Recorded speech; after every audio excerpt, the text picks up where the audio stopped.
Bapa di dalam surga, kami bersyukur untuk malam hari ini. Terima kasih kembali oleh kasih karunia-Mu yang ajaib itu kami bisa menikmati ibadah malam ini, memuji, menyembah-Mu, bersekutu dengan Tuhan yang hidup. Terima kasih untuk kesempatan yang baik ini Tuhan, terpujilah nama-Mu. Dan malam yang indah ini kami rindu belajar kebenaran firman-Mu, merenungkannya, dan belajar untuk melakukan dalam kehidupan kami sehari-hari. Karena kami mengaku kami selalu membutuhkan tuntunan Tuhan. Firman-Mu lah pelita bagi jalan-jalan kami. Karena itu Bapa dalam surga, berbicaralah bagi kami semua. Engkau mengurapi kami tanpa terkecuali. Engkau menolong hamba-Mu ini yang banyak kekurangan dan kelemahan, Tuhan tolonglah. Terima kasih Bapa dalam surga. Kami bersedia merendahkan hati kami untuk belajar firman-Mu. Kami berdoa dalam nama Tuhan Yesus Kristus penebus kami yang sejati. Haleluya. Amin. Silakan duduk Bapak Ibu yang dikasihi oleh Tuhan. Shalom. Selamat malam buat kita semua. Selamat tahun baru dari saya. Bapak Ibu yang dikasihi oleh Tuhan, malam ini kita mau belajar bersama-sama. Gereja Betani Indonesia mendapat visi dari Tuhan tahun ini, The Year of God Inclusion. Sekali lagi Bapak Ibu, Gereja Betani Indonesia 2016 itu visinya The Year of God Inclusion. Saya tidak tahu apakah pengkhotbah yang lain khotbahkan visi ini Bapak Ibu, tapi selama saya di Surabaya dari mulai hari Rabu tanggal 13 terus saya beritakan visi kita ini. Bapak Ibu ya, The Year of God Inclusion. Nah malam ini kita mau belajar bersama-sama. Nanti minggu kita akan coba melihatnya dari ayat yang diberikan oleh sinode kita. Tapi malam ini kita mau melihatnya dari sisi yang berbeda. Kita buka Alkitab kita Matius pasal yang ke-8. Injil Matius pasal yang ke-8 ayat 23 sampai dengan ayat yang ke-27. Judul renungan kita The Year of God Inclusion, tahun penyertaan Tuhan. Kita mau belajar bersama-sama.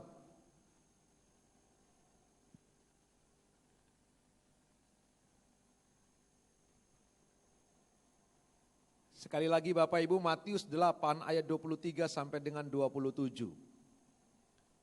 Yang sudah dapat katakan amin. Baik Bapak Ibu, saya akan membacanya, Bapak Ibu menyimak pembacaan ini bersama-sama. Angin ribut diredakan. Ayat 23 dari Injil Matius pasal yang ke-8. Lalu Yesus naik ke dalam perahu dan murid-muridnya pun mengikutinya. Sekonyong-konyong mengamuklah angin ribut di danau itu, sehingga perahu itu ditimbus gelombang. Tetapi Yesus tidur. Maka datanglah murid-muridnya membangunkan dia, katanya, Tuhan tolonglah, kita binasa. Ia berkata kepada mereka, mengapa kamu takut, kamu yang kurang percaya?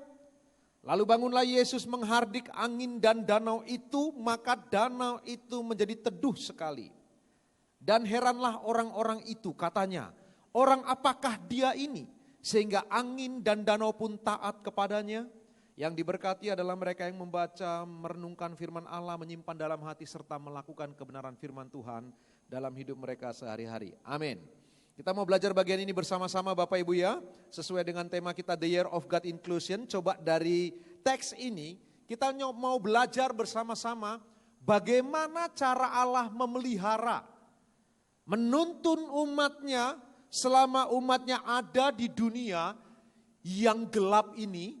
Kita adalah musafir-musafir rohani yang dituntun dan disertai oleh Tuhan. Nah Bapak Ibu, dimanapun kalau Bapak Ibu memperhatikan, semua musafir hanya akan membawa peralatan, perkakas, benda-benda yang sesuai dengan kebutuhan selama dia di perjalanan. Semua beban-beban yang merintangi perjalanannya, dia pasti akan tinggalkan. Dia tidak akan bawa. Sama seperti Bapak Ibu kalau kita dari tempat ini Surabaya hendak bepergian barangkali ke Eropa atau ke Jepang, kita akan membawa benda-benda yang sesuai dengan keperluan kita. Tidak mungkin hal-hal yang tidak kita perlukan kita bawa. Seharusnya anak-anak Tuhan mengerti hal ini. Kita adalah musafir rohani di dunia ini. Karena itu waktu kita berjalan sebagai musafir, kita perlu perhatikan apa yang kita bawa dalam perjalanan. Dan malam ini kita mau menyoroti Bapak Ibu, bagaimana cara Allah menyertai kita sebagai musafir rohani. Perhatikan ayat tadi Bapak Ibu, ayat 23. Lalu Yesus naik ke dalam perahu dan murid-muridnya pun mengikutinya. Kalau Bapak Ibu perhatikan dalam Injil sinoptik yang lain, Markus dan Lukas, dia berbeda sedikit Bapak Ibu. Dia bukan berkata lalu naiklah Yesus ke dalam perahu dan murid-muridnya pun mengikutinya, bukan. Markus berkata, lalu Yesus mengajak para murid. Berkata begini Yesus, marilah kita ke seberang. Jadi Yesus dengan sengaja mengajak para murid. Kalau dalam Injil Matius seakan-akan murid-muridnya mengikuti Yesus mau kemana. Tapi kalau dalam Markus dengan tegas, Yesus yang mengajak, mari kita naik ke perahu. Kita akan ke seberang. Nah Bapak Ibu yang dikasih oleh Tuhan, lalu kita tahu ceritanya bersama-sama. Waktu mereka menaikin perahu, di perjalanan sekonyong-konyong firman Allah berkata, mengamuklah angin ribut di danau itu. Sehingga perahu itu ditimbus oleh gelombang. Tetapi Yesus tidur. Nah ini narasi atau story of miracle. Narasi tentang mujizat. Cerita tentang mujizat yang luar biasa yang kita mau pelajari bersama-sama. Perhatikan yang bagian yang penting Bapak Ibu. Yesuslah yang mengajak para murid masuk ke dalam perahu untuk pergi ke satu tempat di seberang sana. Nanti kita perhatikan ke mana itu Bapak Ibu yang dikasih oleh Tuhan. Yesus ada bersama dengan mereka. Lalu kemudian Yesus ini yang mengajak para murid naik ke perahu. Kemudian tertidur dan datanglah angin mengamuk luar biasa. Sampai kemudian perhatikan Bapak Ibu. Di dalam ayat yang ke-25. Maka datanglah murid-muridnya membangunkan dia, katanya, Tuhan tolonglah kita binasa. Mereka mengalami ketakutan yang luar biasa sampai berteriak Bapak Ibu, tolonglah kita binasa. Ini badai yang berbeda dari yang biasanya, pasti. Kenapa Bapak Ibu? Coba Bapak Ibu perhatikan, Petrus itu nelayan, terlahir sebagai nelayan, anak nelayan, punya perahu, papanya nelayan, sudah terbiasa dia mencari ikan di Danau Galilea itu. Bagi dia badai itu adalah makanannya dari kecil. Dia biasa. Begitu juga dengan Andreas dan teman-teman yang lain. Yang mayoritas mereka adalah nelayan yang sudah terlatih. Karena itu mereka biasa mengalami badai. Oleh karena Laut Galilea Bapak Ibu, ada celah tebing di seberang sana. Sehingga melalui celah itu seringkali tiba-tiba akan datang angin sekonyong-konyong dari padang gurun. Kemudian angin itu menimbus danau itu sehingga datanglah tiba-tiba badai. Itu hal biasa. Mereka biasa mengalaminya. Tetapi dalam teks ini Bapak Ibu, mereka sampai ketakutan luar biasa. Lalu berkata, Tuhan tolonglah kita binasa. Ini berarti badai yang berbeda. Nah kalau Bapak Ibu mengamati, waktu Matius berkata, sekonyong-konyong mengamuklah angin ribut. Dia pakai kata seismos dalam bahasa Yunani. Nah dari kata seismos, kita ketemu kata seismologi. Bapak Ibu tahu seismologi? Kalau nggak tahu saya beritahu malam hari ini. Seismologi ilmu yang mempelajari tentang gempa bumi. Jadi ilmu yang mempelajari tentang semua gempa bumi disebut seismologi. Nah dari akar kata seismos. Jadi Matius mau memberitahu apa? Ini badai yang berbeda. Ini badai yang diakibatkan oleh karena gempa bumi. Di mana permukaan bumi di bawah laut itu Bapak Ibu mengalami pergerakan salah satu bidang vertikalnya naik. Waktu salah satu naik kemudian menimbulkan gelombang. Nah gelombang ini kemudian disebut tsunami dalam bahasa Jepang. Dari dua kata su dan nami. Su itu pelabuhan, nami itu gelombang. Jadi tsunami itu gelombang yang menghantam pelabuhan.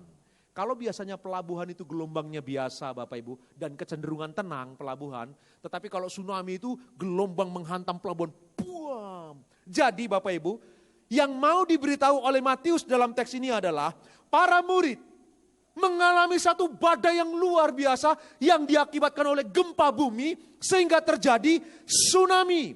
Itu sebabnya mereka mengalami ketakutan. Coba perhatikan ini baik-baik Bapak Ibu. Yang mengajak Tuhan Yesus. Yesus yang mengajak para murid untuk naik ke perahu dan pergi ke seberang. Yesus ada bersama dengan mereka. Tetapi melalui alam ciptaannya, alam semesta Allah, di dalam providensia Allah, Allah mengizinkan alam semesta ini menghantam badai, menghantam murid-murid di dalam perahu yang Yesus ada di dalamnya.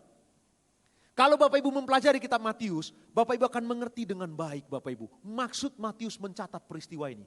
Karena dalam teks lain Bapak Ibu, peristiwa ini harusnya duluan.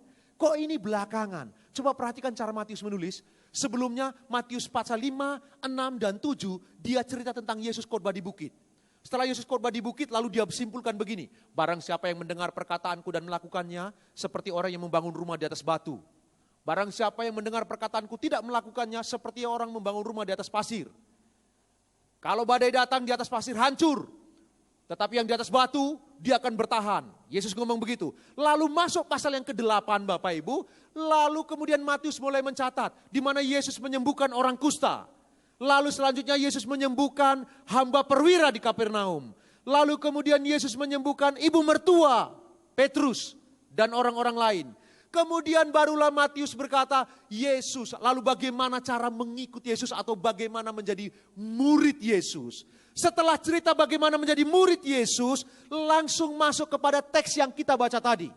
Jadi Matius mau mengajarkan apa? Kalau mau menjadi murid Kristus, ingin mengerti bagaimana Allah menyertai murid-muridnya, perhatikan ini. Bahwa murid Kristus tidak pernah terbebas dari badai gelombang. Murid Kristus tidak berarti terbebas dari kesulitan-kesulitan dan pergumulan hidup. Dan saya mau beritahu malam hari ini Bapak Ibu yang dikasihi Tuhan. Selama Bapak Ibu dan saya hidup di dunia bawah ini Bapak Ibu. Hanya dunia atas yang tidak mengalami badai gelombang kehidupan.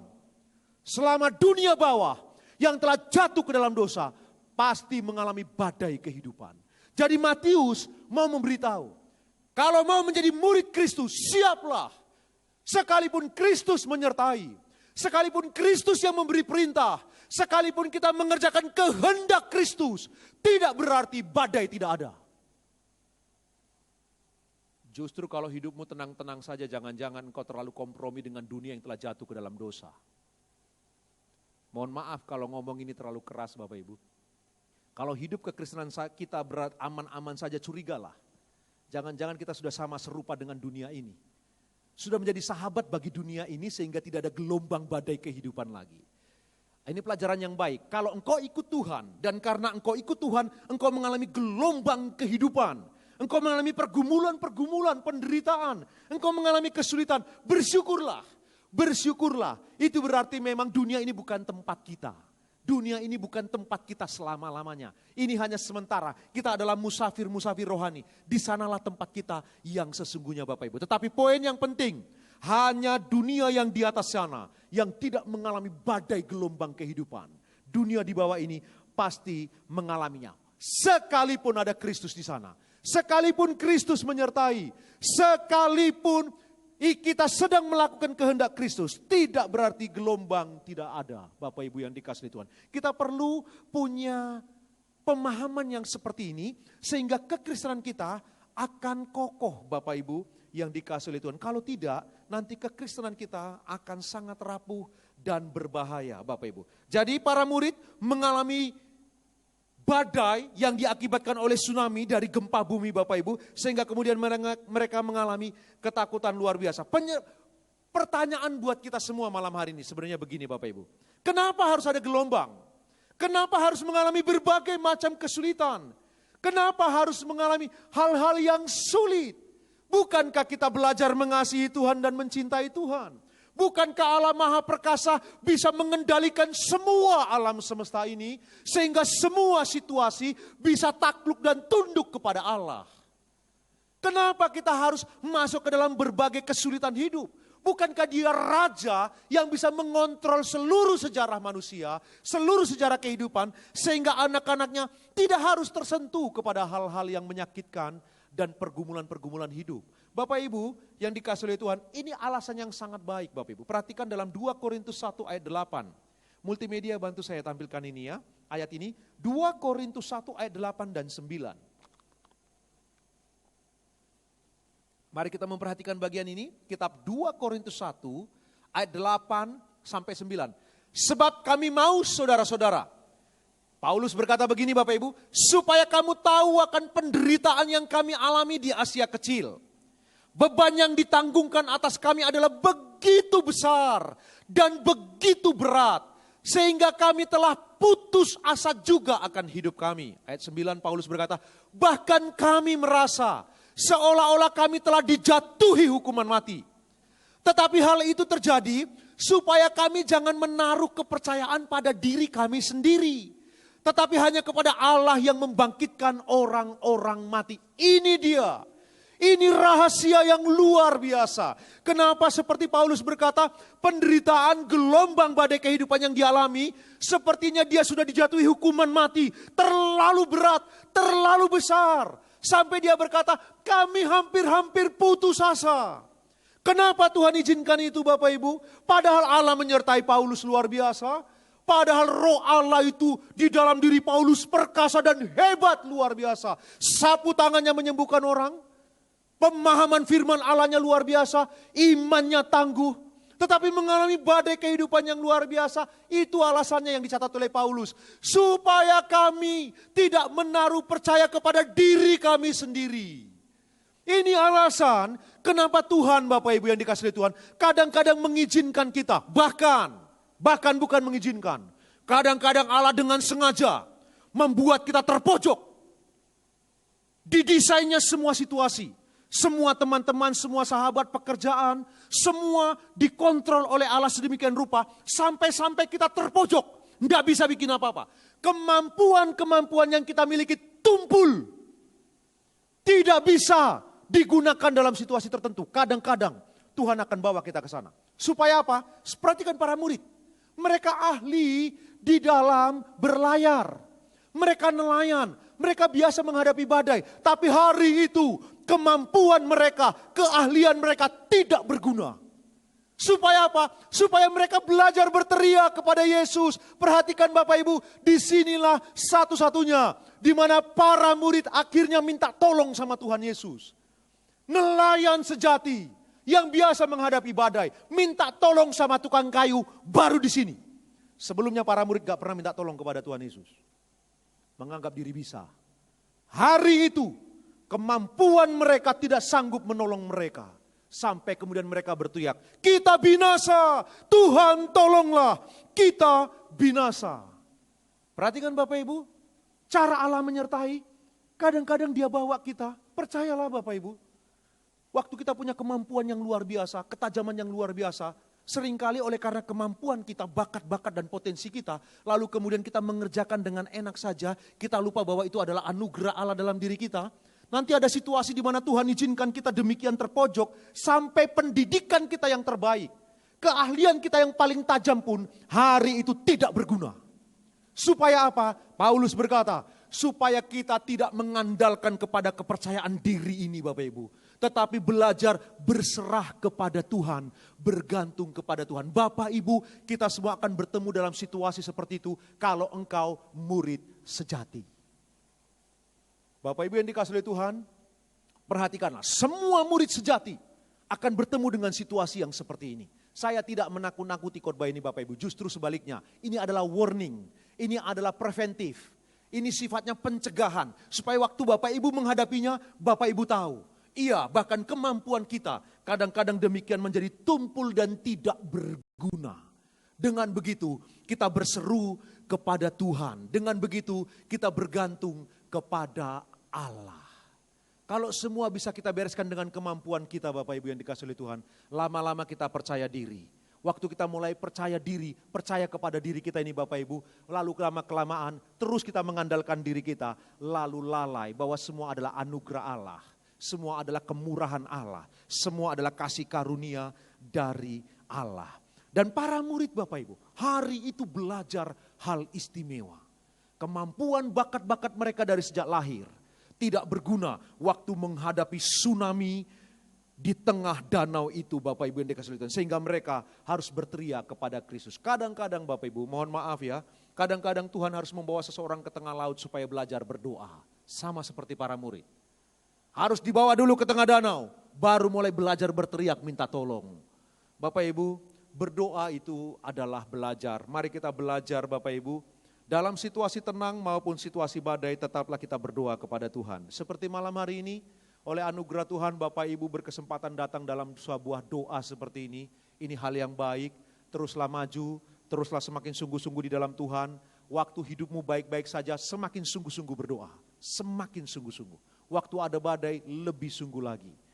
Jadi ada badai, tidak ada badai bagi kita, berdoa, tetaplah berdoa. Amin. Coba beri tepuk tangan buat Tuhan Yesus Kristus Bapak Ibu yang dikasihi oleh Tuhan. Nah, kita belajar Bapak Ibu yang dikasihi oleh Tuhan. Jadi, dari kebenaran ini kita belajar bagaimana sekalipun para murid diperintahkan oleh Kristus, diajak oleh Tuhan Yesus dan Tuhan Yesus ada di dalam perahu, tetapi badai tetap datang. Dan waktu badai datang, Yesus tidur. Ini menarik Bapak Ibu.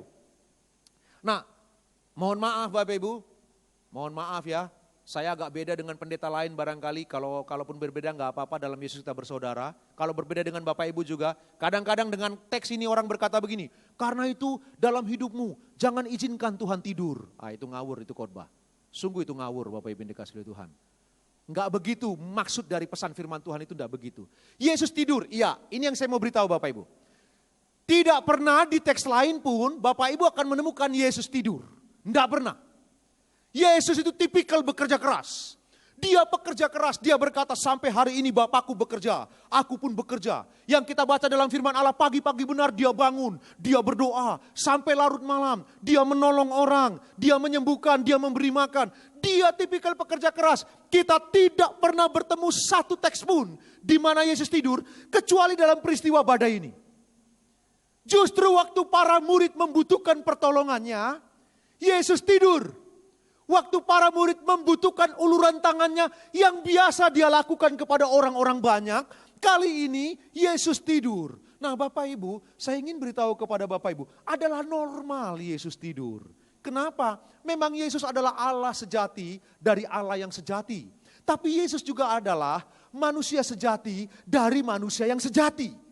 Jadi Yesus itu sebagai manusia sejati, dia mengalami kelelahan juga. Dia punya kelemahan juga. Dia merasakan rasa sakit. Waktu dicambuk, disiksa, dia merasakan sakit. Dia pergi ke pesta Bapak Ibu.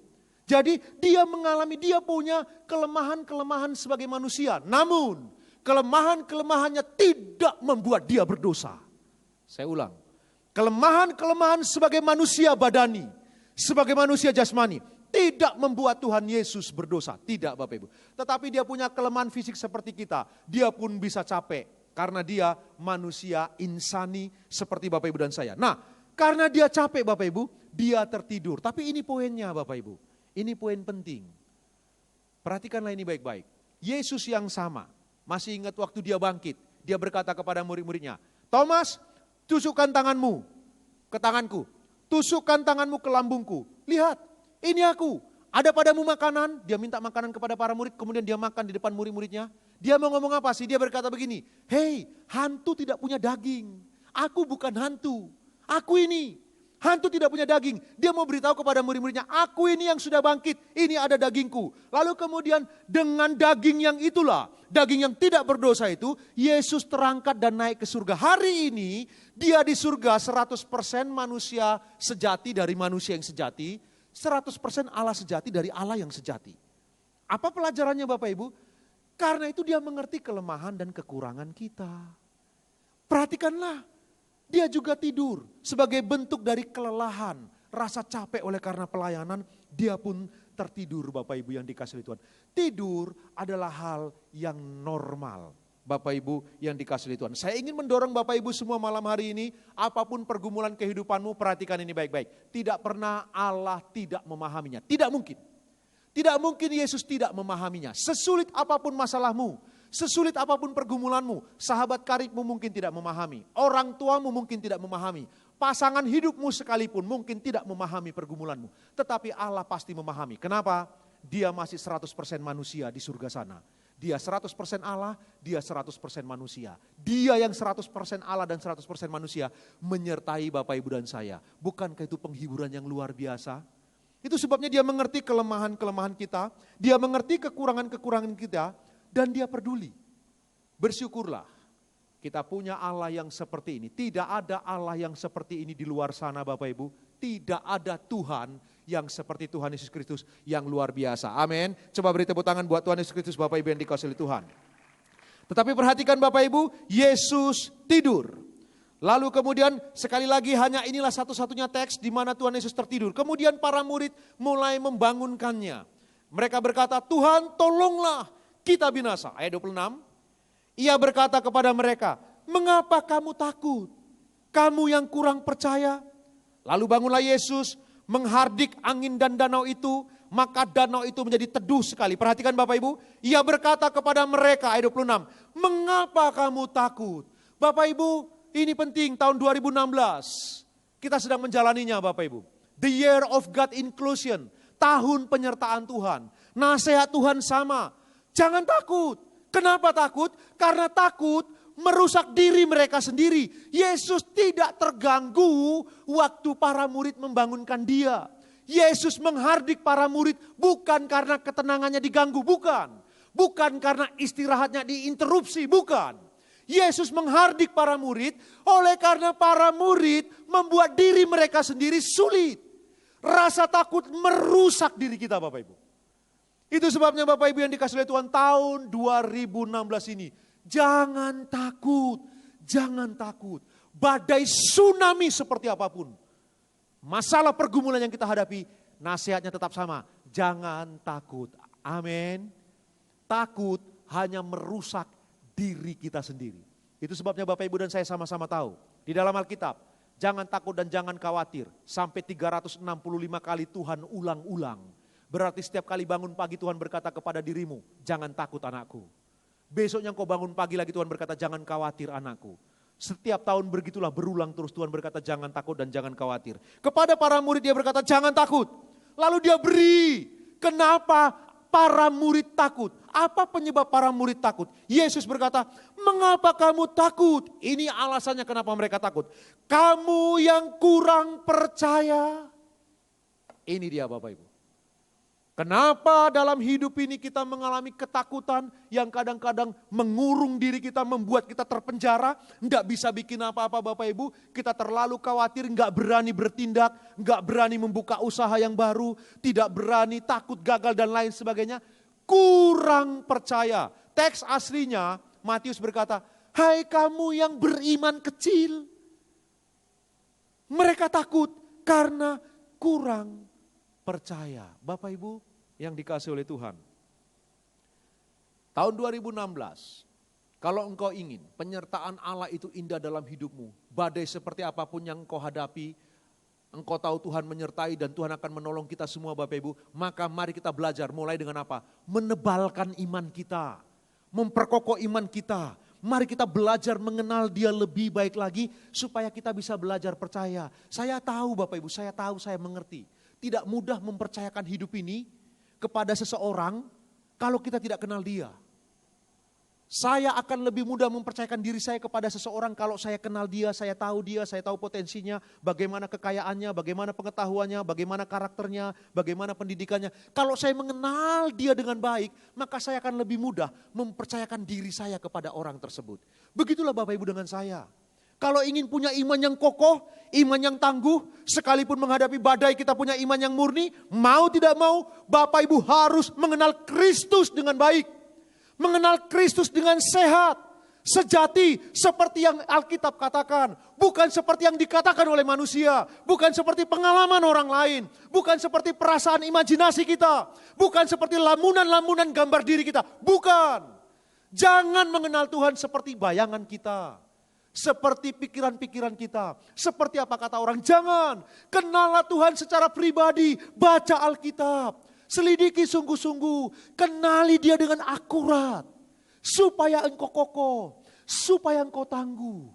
Kalau tidak, bagaimana bisa Bapak Ibu? Hanya orang yang mengenal Kristus dengan benar. Dengan tepat, akurat. Yang bisa mempercayakan dirinya masa depannya, keluarganya kepada Kristus. Itu sebabnya penyebab orang takut karena kurang percaya. Bapak Ibu yang dikasihi oleh Tuhan, saya bersaksi sedikit Bapak Ibu. Bapak Ibu, saya mendapat anugerah dari Tuhan. Begitu saya percaya Yesus sebagai Tuhan dan Juru Selamat, entah bagaimana Bapak Ibu, saya tidak tahu. Saya anggap ini anugerah Allah yang ajaib dalam hidup saya. Begitu saya terima Yesus sebagai Tuhan dan Juru Selamat pribadi, saya mohon ampun untuk semua dosa saya. Saya punya keyakinan yang kuat sekali. Saya tidak pernah takut dengan masa depan saya. Itu aneh. Bapak Ibu, kalau Bapak Ibu anak orang kaya, kalau saya anak orang kaya, mungkin saya bisa berpikir begitu. Saya orang susah, papa mama saya di desa sana, saya sedang pengangguran, tidak punya apa-apa, lalu kos di satu kos cuma 2 kali 2 meter, yang 1 bulan saya harus bayar 60.000 rupiah, Bapak Ibu yang dikasihi oleh Tuhan, di Sidoarjo sana. Enggak punya pendidikan, saya cuma tamat SMA, belum bekerja, cuma ngamen dari pintu ke pintu, dari rumah ke rumah, waktu di Jakarta dari bus ke bus. Malam-malam coba cari-cari sesuatu, jadi macam-macam saya kerjakan, jadi kenek lah, saya jadi calo, macam tidak punya masa depan Bapak Ibu yang dikasihi oleh Tuhan. Tapi begitu percaya Kristus, saya yakin masa depanku pasti baik bersama dengan Tuhan. Lalu apa yang saya lakukan? Setiap malam Bapak Ibu, dari mulai begitu saya pulang, saya makan malam, saya buka Alkitab, saya baca sampai kadang-kadang jam 4 pagi, jam 5 pagi. Lalu saya tidur sebentar, besok pergi lagi, mau ngamen, mau apa, saya kerja lagi. Lalu Bapak Ibu yang dikasihi oleh Tuhan, bukan bekerja dalam pengertian di perusahaan begitu Bapak Ibu, ngamen, macam-macam Bapak Ibu yang dikasihi oleh Tuhan. Nanti malam saya baca Alkitab lagi Bapak Ibu, terus saya pelajari pribadi Kristus yang luar biasa itu. Waktu saya pelajari tentang dia, saya tahu, saya punya Tuhan yang hebat. Kalau yang buruk rupa seperti saya bisa diselamatkannya, apalagi kalau cuma masa depan. Kalau saya yang bejat ini bisa dibuatnya bertobat, apalagi kalau cuma hal-hal yang saya butuhkan dalam hidup ini. Nah, saya punya keyakinan yang terus bertumbuh. Hari ini saya kaya tidak, hari ini saya konglomerat tidak, tapi hidup saya jauh lebih baik Bapak Ibu yang dikasihi oleh Tuhan. Dan saya tahu Bapak Ibu, ke depan jauh lebih baik lagi. Karena itu, dari mana itu bermula? Dari Tuhan. Oleh Tuhan, kepada Tuhan. Dia yang membuat saya bertobat, dia yang menaruh kepercayaan dalam diri bahwa percayalah kepada Tuhan, masa depanmu baik. Dia juga yang mendorong saya untuk belajar mencintai firman Allah, lalu belajar sungguh-sungguh. Bahkan sebelum saya sekolah Alkitab, saya telah mengerti bagaimana memahami konteks ayat. Kenapa ayat ini berkata begini, kenapa Yesus berkata begini. Sebelum saya sekolah Alkitab, saya memahami cukup baik Bapak Ibu. Saya tahu Roh Kudus yang melakukannya melalui kehidupan saya. Tetapi bagian saya mengerjakannya dengan belajar apa? Membaca firman Allah dengan teliti. Sehingga kemudian iman bertumbuh, iman bertumbuh. Malam hari ini Bapak Ibu, kalau saya beroleh anugerah yang ajaib, Bapak pun beroleh anugerah. Bapak Ibu juga beroleh anugerah yang ajaib yang sama. Amin. Ayo beri tepuk tangan buat Tuhan Bapak Ibu. Belajar firman Allah, nggak ngerti nggak apa-apa, pelajari pelan-pelan, baca firman Allah, sedikit demi sedikit. Bapak Ibu yang ada banyak orang Indonesia itu malas membaca, oke lah. Kalau memang malas baca nggak apa-apa, beli audio, ada Alkitab yang langsung bersuara. Bapak Ibu, dengarkan sebelum tidur malam, dengarkan, putar di kamar, putar di mobil. Sudah ada Lembaga Alkitab Indonesia mengeluarkan Alkitab yang dibacakan langsung Bapak Ibu. Kalau Bapak Ibu gak bisa baca, dengarkan itu. Kalau mau tidur, sekali-sekali dengarkan kitab Wahyu, supaya malam mimpi serem. Karena kalau baca kitab Wahyu mengerikan sekali, malamnya gak bisa tidur kita. Jangan, kalau mau tidur jangan kitab Wahyu Bapak Ibu. Kalau mau tidur bacalah kitab Roma, begitu Bapak Ibu ya. Kitab Roma, kitab Lukas. Bapak Ibu, ayo belajar firman Allah. Karena Yesus berkata, kenapa para muridnya takut? Kurang percaya. Kalau begitu, penyebab kita takut adalah karena kurangnya iman kita. Kalau Bapak Ibu ingin mengurangi rasa takut, mulailah menebalkan iman kita. Karena itu begini grafiknya. Waktu iman kita naik, rasa takut semakin mengecil. Tapi kalau iman kita mengecil, rasa takut akan membesar terus. Bapak Ibu jangan biarkan rasa takut menghantuimu. Perhatikan, cuma 2 yang perlu kita takutkan. Perhatikan ini baik-baik, hanya 2 yang perlu kita takutkan. Yang pertama, takutlah kepada ketakutan itu sendiri. Bingung gak? Gak apa-apa. Takutlah kepada ketakutan itu sendiri, jangan pernah takut. Yang kedua, takutlah hanya kepada Allah saja. Itu yang penting Bapak Ibu yang dikasihi Tuhan. Lalu perhatikan ayat yang selanjutnya. Mengapa kamu takut? Kamu yang kurang percaya. Lalu bangunlah Yesus menghardik angin dan danau itu. Maka danau itu menjadi teduh sekali. Perhatikan Bapak Ibu, angin tidak punya telinga. Danau tidak punya telinga. Tetapi Tuhan menghardik mereka dan semua diam. Dari badai yang bergelora luar biasa menjadi teduh sekali. Dalam bahasa aslinya bagus sekali, langsung senyap teduh sekali. Dari badai yang luar biasa seketika hanya dengan perkataan Kristus. Perhatikan ini baik-baik. Musa menggunakan tongkat membelah laut Tiberau sehingga laut Tiberau terbelah. Perhatikan itu, Yosua menggunakan tabut perjanjian membelah sungai Yordan. Perhatikan Elisa menggunakan selendangnya Elia, dia belah sungai Yordan. Tapi Kristus berbeda, tidak menggunakan sarana apapun, hanya dengan perkataan dia mengatakan diam. Dalam Injil dia berkata begitu, Injil sinoptik yang lain, diam dan tenanglah. Badai itu yang tidak punya telinga, tahu perkataan Kristus langsung diam, tenang, senyap. Matius mau memberitahu, Kristus itu maha kuasa. Matius memberitahu apa itu? Bapak Ibu ingat ini baik-baik ya. Yesus itu mau ketemu dengan orang Gadara. Di Gadara itu ada apa Bapak Ibu? Di Gadara itu ada di kuburan. Kuburan itu ada 2 orang kerasukan setan. Jadi Bapak Ibu, Yesus naik ke perahu bersama dengan murid. Mau ketemu 2 orang Gadara yang gila ini loh. Yesus tahu dia akan ditolak oleh orang di sana. Tapi demi 2 jiwa orang gila, Kristus mempertaruhkan nyawa murid-muridnya menghadapi badai luar biasa. Demi jiwa, Kristus tetap melakukan yang terbaik Bapak Ibu. Lalu kemudian sampai di sana, orang yang kerasukan setan itu, setannya masuk ke dalam babi sampai babinya kemudian terjun ke dalam jurang itu Bapak Ibu. Itu sebabnya ada orang gak mau makan babi, kenapa? Katanya babi kerasukan setan. Itu Bapak Ibu dari ayat ini Bapak Ibu, tapi tidak begitu ya. Lalu kemudian setelah orang itu sembuh, Yesus diusir, Yesus kembali lagi. Perhatikan ini baik-baik. Yesus bisa saja pergi bertemu dengan 2 orang Gadara di kuburan melalui darat. Bisa. Tetapi kenapa Yesus dengan sengaja harus melalui danau itu? Kenapa tidak melalui darat? Iya, kalau Yesus melalui darat, Yesus kehilangan kesempatan untuk memberitahu kepada murid-muridnya bahwa kemuliaannya juga mengatasi lautan. Bahwa dia Allah bukan hanya Allah atas daratan, dia juga Allah atas lautan. Bapak Ibu harus pahami, orang zaman dulu paling takut dengan laut atau danau. Kenapa? Karena kuasa si jahat yang paling jahat itu di laut. Leviathan namanya. Jadi Yesus sengaja harus lewat danau itu, bukan melalui darat. Untuk menyatakan kemuliaannya. Bahwa dia Allah atas daratan, dia Allah atas lautan. Itulah sebabnya Bapak Ibu yang dikasihi oleh Tuhan. Dia kemudian berteriak kepada danau itu, angin dan danau itu, diam dan tenanglah. Dan mereka diam dan tenang. Yesus Allah yang mengatasi semua hukum-hukum alam.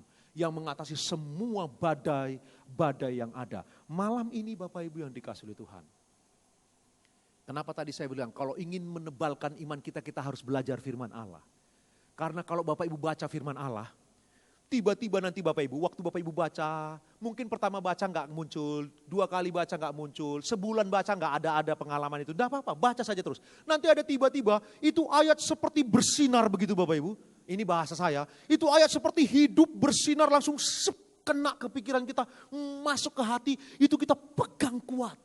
Itu yang disebut menjadi rema dalam hidup kita, itu seperti hidup dan bergerak terus, dan itu tidak bisa diambil daripadamu. Kalau sudah sampai ke tahap itu Bapak Ibu, waktu kita baca firman Allah langsung, tek, aduh, ini buat saya. Wah, Bapak Ibu yang dikasihi Tuhan, sepatah kata kalau dari Tuhan, itu menghadapi semua badai seperti apapun kita akan kokoh. Perhatikan, sepatah kata saja, 1 kalimat saja kalau itu dari Tuhan Bapak Ibu. Ayat itu begitu hidup, membuat engkau terinspirasi, membuat engkau semakin bergairah dalam hidup ini, mengokohkan pengharapanmu akan Dia. Hidup ini akan luar biasa. Bapak Ibu yang dikasihi oleh Tuhan, saya ingin mendorong kita semua, mari malam hari ini, kalau angin dan badai saja yang tidak punya telinga bisa mendengar perkataan Kristus dan taat. Bapak Ibu dan saya punya 2 telinga, punya mata rohani yang tajam. Mari waktu belajar firman Allah, mendengar firman Allah, atau membaca kebenaran firman Allah, buatlah dirimu peka untuk tahu apa yang Tuhan mau bicarakan kepada diri kita. Dan simpan itu, pegang itu baik-baik. Bapak Ibu, percayalah, kalau Bapak Ibu memegang firman Allah seperti yang Tuhan sudah taruh di hati kita, Seperti apapun badai kehidupan, kita pasti akan menang bersama dengan Tuhan. Amin. Coba yang percaya tepuk tangan buat Tuhan Yesus Kristus, Bapak Ibu yang dikasihi oleh Tuhan. Selanjutnya Bapak Ibu ayat 27. Ayat yang terakhir. Dan heranlah orang-orang itu, katanya, orang apakah dia ini? Sehingga angin dan danau pun taat kepadanya. Ini Matius yang mengatakan. Tapi Markus mencatat berbeda. Markus berkata, maka para murid ketakutan. Takutlah mereka. Nah Bapak Ibu perhatikan, waktu ada badai, para murid takut. Kenapa? Karena kurang percaya, Yesus berkata. Mereka ketakutan. Nah setelah Yesus mengheningkan semua, membuat senyap semua angin dan badai, Markus berkata, para murid ketakutan. Siapakah? Manusia apakah ini? Nah yang kedua, takut yang pertama itu takut yang salah. Yang dikritik oleh Kristus. Tapi takut yang kedua itu takut yang benar. Itu takut yang alkitabiah. Itu takut yang sesungguh-sungguhnya. Mereka lihat Yesus langsung menjadi takut. Manusia apakah dia ini? Itu rasa takut karena hormat kepada keagungan dan kemuliaan Kristus. Itu takut yang benar. Jadi dari rasa takut yang salah, kemudian karena mendengar perkataan Kristus semua badai tenang, lalu dari takut yang salah menjadi takut yang benar. Perhatikan, takut yang salah adalah takut yang menghadapi badai, padahal ada Tuhan dalam hidupnya, namun kemudian tetap ketakutan, itu takut yang salah. Takut yang benar adalah, mari kita membelokkan ketakutan kita. Takutlah kepada Allah dengan rasa hormat, rasa kagum, karena kesucian dan kemuliaannya yang luar biasa. Para murid kemudian mengalami ketakutan yang luar biasa. Oleh karena Kristus mengheningkan semua badai. Bapak Ibu, malam hari ini saya ingin mendorong semua kita. Saya sudah pernah cerita di tempat ini tentang satu pendeta Bapak Ibu, Bapak Ibu yang di tempat ini, yang saya sudah ceritakan yang masuk ke dalam penjara, kemudian dibesuk oleh Benny Hinn. Bapak Ibu masih ingat? Lalu kemudian Benny Hinn berkata begini, kenapa engkau lakukan dosa seperti ini padahal dia pendeta besar, jutaan dolar dia habiskan dana untuk dana misi. Benny Hinn belum terkenal, dia sudah sampai terkenal di seluruh dunia, siaran televisinya memberkati ratusan juta mata di seluruh dunia. Bapak Ibu yang dikasihi Tuhan. Bapak Ibu, waktu dibesuk oleh Benny Hinn berkata, kenapa engkau lakukan ini? Karena dia kedapatan mainkan uang gereja bersama membawa pelacur-pelacur ke rumahnya Bapak Ibu pendeta ini. Apakah engkau tidak mencintai Tuhan Yesus? Benny Hinn berkata begitu, lalu pendeta ini berkata, oh saya cinta Tuhan Yesus, enggak secuil pun cinta saya kurang kepada Tuhan Yesus. Lalu, kenapa engkau melakukan dosa ini? Engkau mempermalukan Kristus di seluruh dunia. Dia berkata begini, aku mencintainya, tapi rasa takutku sudah hilang. Kenapa ada pendeta yang kemudian hidupnya enggak karu-karuan, tetap melayani, takutnya sudah hilang. Bapak Ibu, ini awasan buat Bapak Ibu dan saya. Janganlah rasa takut kita hilang kepada Dia. Rasa takut, hormat, kagum akan kesucian dan kemuliaannya yang luar biasa. Sekali rasa takut kita hilang kepada Dia, habislah kita Bapak Ibu. Berhati-hatilah. Memang kita adalah sahabatnya. Tapi sahabat itu Dia yang memutuskan kita menjadi sahabatnya. Biar bagaimanapun dan sampai kapanpun saya adalah ciptaan, Dia adalah sang pencipta. Saya berbeda dengan Dia. Saya tetap harus takut kepada Dia. Sekalipun Dia sangat mencintai saya, menyayangi saya, memanjakan saya barangkali. Tapi saya harus tetap takut kepada Dia. Bapak Ibu, penting sekali takut Tuhan. Gereja sekarang tidak mengajarkan takut Tuhan lagi. Gereja sekarang mengajarkan cintai Tuhan, sayangi Tuhan. Iya, kita harus mencintai Tuhan dan menyayangi Tuhan. Tapi sisi yang lain kita harus takut kepada Tuhan sungguh-sungguh, Bapak Ibu yang dikasihi oleh Tuhan. Saya akan tutup dengan cerita dari Nabi Yunus itu. Perhatikan Yunus itu yang saya sudah pernah sharingkan di tempat ini. Yunus melawan Allah. Tuhan sudah suruh dia ke Niniwe, dia pergi ke Tarsis melalui pelabuhan Yafo. Coba bayangkan Bapak Ibu, tidurnya nyenyak di dalam kapal. Padahal sedang memberontak kepada Tuhan. Dengan audible mendengar suara Allah langsung pergi ke Niniwe. Dia lawan Tuhan. Dia berontak. Dia masih tidur nyenyak. Ini orang kepala batu. Hati nuraninya tumpul. Ini hamba Tuhan, Nabi. Tetapi berdoa pun sambil marah. Baca Yunus pasal yang keempat. Di dalam amarahnya dia berdoa kepada Tuhan. Dan Bapak Ibu tahu, ini nabi yang sedang marah, nabi yang sedang melanggar kekudusan Allah, pelayanannya disertai dengan mujizat. Ada 3 mujizat yang luar biasa. Yang pertama, ikan besar datang menelan dia. Dibawa dia ke laut Mediterania. Kemudian dimuntahkan supaya dekat dengan Niniwe. Mujizat yang kedua, dia melihat dengan mata kepala sendiri. Pohon itu tumbuh, pohon jarak itu tumbuh. Dengan mata kepala sendiri dia lihat bertumbuh. Dan pohon jarak itu semua menaungi pondok yang dia bangun. Jadi dia lihat dengan mata telanjang Bapak Ibu, tumbuh daunnya, tumbuh batang-batangnya. Karena cuma berusia 24 jam. Berarti kalau pertumbuhannya kira-kira 12 jam, dia bisa lihat pertumbuhannya Bapak Ibu. Itu mujizat yang luar biasa. Bukan hanya itu, ini nabi sedang berdosa kepada Tuhan. Tidak ada nabi yang marah seperti Yunus, marah kepada Tuhan. Bahkan Daud berzina, ya sudahlah. Walaupun berzina itu dosa. Tetapi Daud itu berbeda Bapak Ibu. Yang ini dia melawan Tuhan dengan sengaja. Dia memberontak kepada Allah. Tapi dia khotbah 120.000 orang bertobat. Sekali khotbah. Coba bayangkan Bapak Ibu. Bahkan binatang bertobat. Ini nabi yang sedang berdosa. Yang sedang rusak. Memberontak. Hati nuraninya tumpul.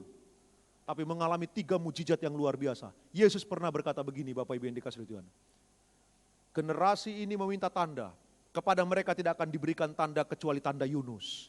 Seperti Yunus 3 hari di perut ikan, begitulah anak manusia akan ada 3 hari di dalam perut bumi. Dan Yesus berkata begini Bapak Ibu. Yunus, yang ada di sini, Yesus berkata gitu. Yang ada di sini maksudnya dirinya, lebih besar dari Yunus. Tapi Yunus itu melayani orang Niniwe, berkhotbah untuk orang Niniwe. Tidak ada mujizat yang dia lakukan. 120.000 orang bertobat. Yesus, orang mati dia bangkitkan, lumpuh berjalan, buta melihat, sakit kusta ditahirkan. Mujizat luar biasa. Tidak ada yang bertobat. Padahal yang ada di sini lebih besar dari Yunus. Yesus berkata begitu. Apa yang saya mau beritahu Bapak Ibu? Perhatikanlah. Tidak selalu orang yang pelayanannya disertai dengan mujizat. Itu berarti hidupnya berkenan kepada Allah.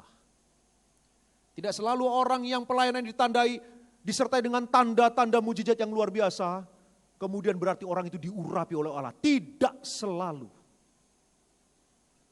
Perhatikanlah Bapak Ibu, Yunus sedang berdosa kepada Tuhan, 120.000 orang bertobat. Dan Yesus pernah berkata, akan tiba saatnya orang bernubuat dalam namaku, mengusir setan dalam namaku, menyembuhkan dalam namaku. Tetapi aku tidak mengenal mereka. Perhatikan Bapak Ibu. Tuhan Yesus yang ngomong gitu. 3 itu ciri orang karismatik. Bernubuat, mengusir setan, menyembuhkan. Itu ciri-ciri saya. Orang-orang karismatik. Dan Tuhan berkata, aku tidak mengenal engkau. Bapak Ibu yang dikasihi Tuhan. Bapak Ibu semakin dewasa di dalam Tuhan. Mari melihat pelayanan seseorang bukan dari mujizat yang terjadi. Bukan dari bagaimana kesaktian seseorang. Belajar apakah yang dia beritakan adalah kemurnian firman Allah. Paulus berkata, hamba Tuhan yang sejati atau hamba Tuhan palsu, dilihat dari apa yang dia beritakan. Apakah yang dia beritakan adalah Injil yang sejati atau yang palsu. Bapak Ibu perlu merenungkan bagian ini bersama-sama. Saya ingin beritahu kepada Bapak Ibu, hamba-hamba Tuhan yang sungguh-sungguh takut akan Allah, akan belajar memberitakan Injil yang sejati, bukan yang palsu. Itu sebabnya penting sekali takut akan Allah, takut akan Tuhan. Dengan takut akan Allah, seseorang akan belajar sungguh-sungguh, berhati-hati waktu baca firman Allah, berhati-hati waktu memberitakan kebenaran firman Allah. Tidak sembarangan, karena apa? Ada rasa takut kepada Allah. Enggak sembarangan comot-comot ayat hanya untuk melengkapi apa yang dia inginkan. Bapak Ibu, tidaklah begitu. Tetapi di tempat ini tidak ada Bapak Ibu. Yang ada di benua Afrika atau di benua sana Antartika sana yang dekat dengan neraka. Tapi poin yang saya ingin beritahu Bapak Ibu, perhatikanlah baik-baik. The year of God inclusion, tahun penyertaan Tuhan. Allah akan menyertai kita. Bapak Ibu tidak perlu takut. Bapak Ibu gak usah khawatir. Kalau mengalami badai yang sulit, percayalah. Itu semakin dekat bahwa kemuliaan Allah akan dinyatakan melalui kehidupan kita. Amin. Semakin berat pergumulanmu, semakin bersukacitalah. Karena sebentar lagi tangannya yang perkasa akan datang menolong. Jadi kalau mengalami pergumulan berat, mulai hari ini jangan cengeng. Jangan marah dan kecewa, justru nantikanlah. Perhatikan ini baik-baik. Setiap kali Bapak Ibu, setiap kali ada petir, ada mendung yang sangat gelap, itu anak kodok akan ketakutan. Anak katak itu, setiap kali mulai mendung gelap Bapak Ibu, lalu kemudian halilintar menyambar-nyambar, itu anak kodok mulai ketakutan Bapak Ibu ini kasih Tuhan. Tapi ibunya tahu, ibunya akan berkata, tenang nak, sebentar lagi akan datang hal yang baik, tenang nak. Semakin datang halilintar yang keras, semakin ketakutan. Tetapi setelah halilintar, badai itu Bapak Ibu dan mendung yang gelap, lalu datanglah hujan. Baru si anak kodok mengerti betapa senangnya kalau hujan itu datang. Dalam hidup orang percaya begitu. Semakin banyak badai tenang, sebentar lagi akan datang hujan dari Tuhan. Sebentar lagi akan datang pertolongan dari Tuhan. Semakin sulit kehidupanmu, tenang. Jangan gugup, jangan bingung. Tetaplah takut akan Allah. Sebentar lagi kita melihat kemuliaannya menyertai kita. Amin. Coba yang percaya tepuk tangan buat Tuhan, Bapak Ibu yang dikasihi Tuhan. Mari pemain musik, pemimpin pujian maju ke depan. Kita akan naikkan pujian kepada Tuhan. Bapak Ibu, malam ini kita belajar menjadi murid Tuhan. Bukan berarti badai menghindar dari kita, bukan Bapak Ibu. Bahkan kadang-kadang dengan sengaja Tuhan akan membawa situasi-situasi tertentu yang membuat kita kemudian terjepit. Sehingga mau tidak mau kita hanya bergantung kepada Tuhan saja. Kita naikkan pujian kepada Tuhan, lalu kita datang berdoa. Likutiku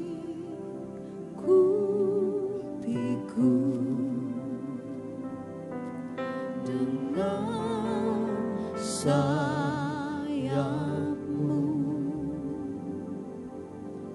naungiku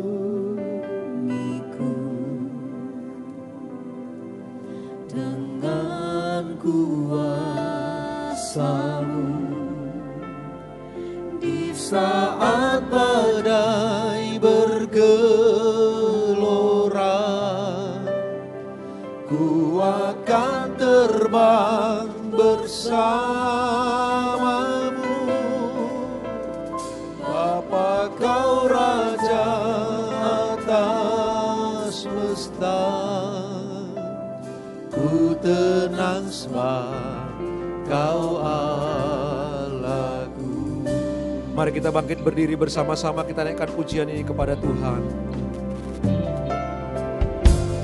Likutiku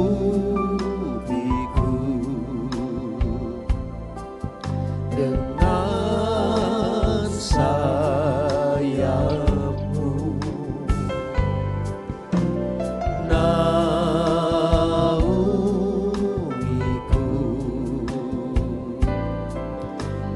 dengan kuasa-Mu di saat badai bergelora. Ku akan terbang bersama-Mu, Bapa Kau Raja atas semesta. Ku tenang sebab Kau Allahku. Di saat badai bergelora, ku akan terbang bersama-Mu, Bapa Kau Raja atas semesta. Ku tenang sebab Kau Allah. Sekali lagi, di saat badai, Di saat badai bergelora, ku akan terbang bersama-Mu, Bapa Kau Raja atas semesta. Ku tenang sebab Kau Allahku.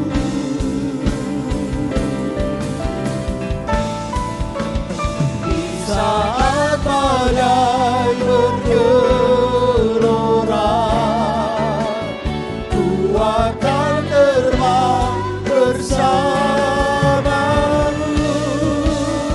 Bapa Kau Raja atas semesta. Ku tenang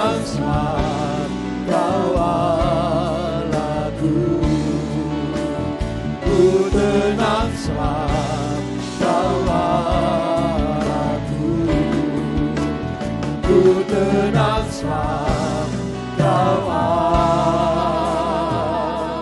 Allahku. Sorak-sorai bagi Tuhan Yesus Kristus. Mari kita sembah Tuhan bersama-sama malam hari ini. Oh, haleluya.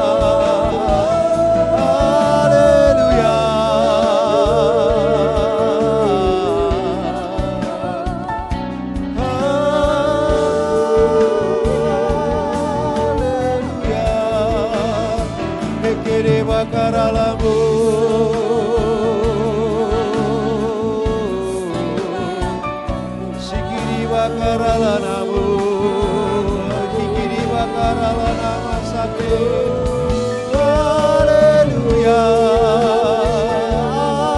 ajaib Tuhan,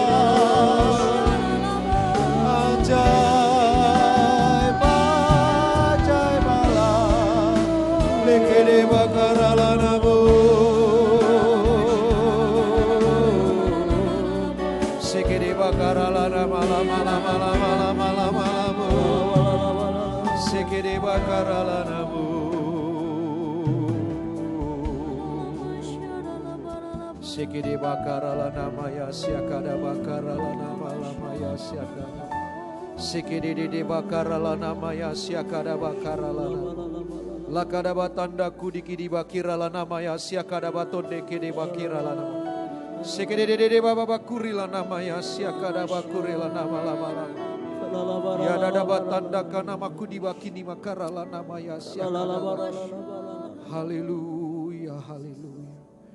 Bapak Ibu yang dikasihi oleh Tuhan Yesus Kristus, tahun ini tahun penyertaan Tuhan atas kita.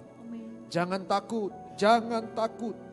Seperti apapun badai yang sedang ada di depan sana, jangan takut. Ada Tuhan yang luar biasa perkasa, yang mengatasi semua badai kehidupan. Kesukaannya adalah menolong anak-anak yang dicintainya. Kesukaannya adalah menjawab doa-doa umat pilihannya.